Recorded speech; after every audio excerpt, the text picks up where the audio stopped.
বাংলাদেশ শ্রীলঙ্কার টেস্ট সিরিজের প্রথম টেস্টের প্রথম দিন শেষে বাংলাদেশের সংগ্রহ ৩ উইকেটে ২৯২।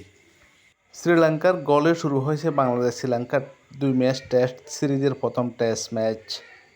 টসে জিতে বাংলাদেশ অধিনায়ক নাজমুল হাসান শান্ত প্রথমে ব্যাটিং করার সিদ্ধান্ত নেন। বাংলাদেশের হয়ে উদ্বোধন করতে নামেন এই দিন সাদমান ইসলাম এবং এনামুল হক। বাংলাদেশের প্রথম উইকেটের পতন হয় দলীয় ৫ রানের সময়। উদ্বোধনী ব্যাটসম্যান এনামুল হক ১০ বল খেলে কোনো রান করতে পারেননি, ০ রানে প্যাভিলিয়নে ফিরেন। অপর উদ্বোধনী ব্যাটসম্যান সাদমান ইসলাম এই দিন খুব একটা সুবিধা করতে পারেননি, ৫৩ বল খেলে ১৪ রান করেন। একটি চার ছিল তার ১৪ রানের ইনিংসে। দীর্ঘদিন পর বাংলাদেশের হয়ে দুর্দান্ত ব্যাটিং করেন অধিনায়ক নাজমুল হাসান শান্ত এবং মুশফিকুর রহিম। দুজনে একই দিন সেঞ্চুরি তুলে নেন।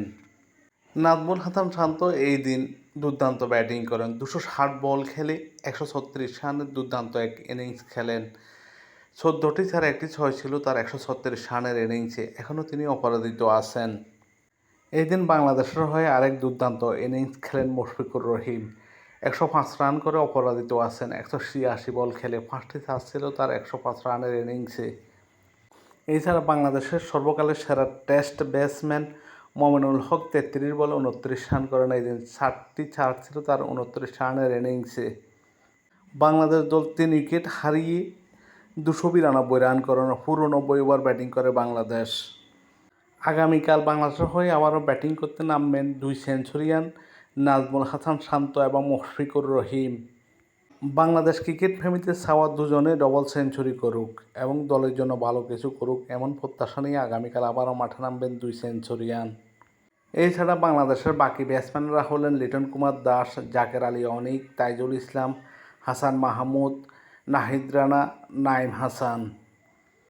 বাংলাদেশের বিপক্ষে এই দিন শ্রীলঙ্কার হয়ে বোলিং করেন আবিষ্কা ফার্নান্দো। ১৪ ওভার বোলিং করে ২ মেডেন ৫১ রান দিয়ে ১ উইকেট নেন। ৩.৬৪ ছিল তার ইকোনমি রেট। এছাড়া এই দিন বোলিং করেন মিলন রত্নায়েক।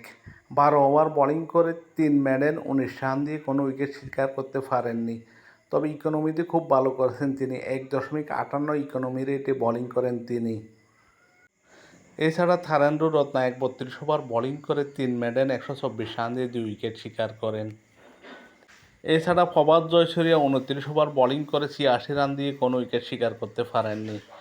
ধনঞ্জয় ডিসিলভা ৩ ওভার বোলিং করে ৭ রান দিয়ে কোনো উইকেট শিকার করতে পারেননি। দীর্ঘদিন পর বিদেশের মাটিতে বাংলাদেশ টেস্ট দল মোটামুটি ভালো ব্যাটিং করলো। আগামীকাল বাংলাদেশ প্রত্যাশা মতো ব্যাটিং করতে পারলে মোটামুটি চ্যালেঞ্জিং একটি স্কোর করতে পারবে এবং প্রথম ইনিংসে ৪০০+ রান হলে মোটামুটি জয়ের একটা পথ খুঁজে পাবে বাংলাদেশ টেস্ট দল।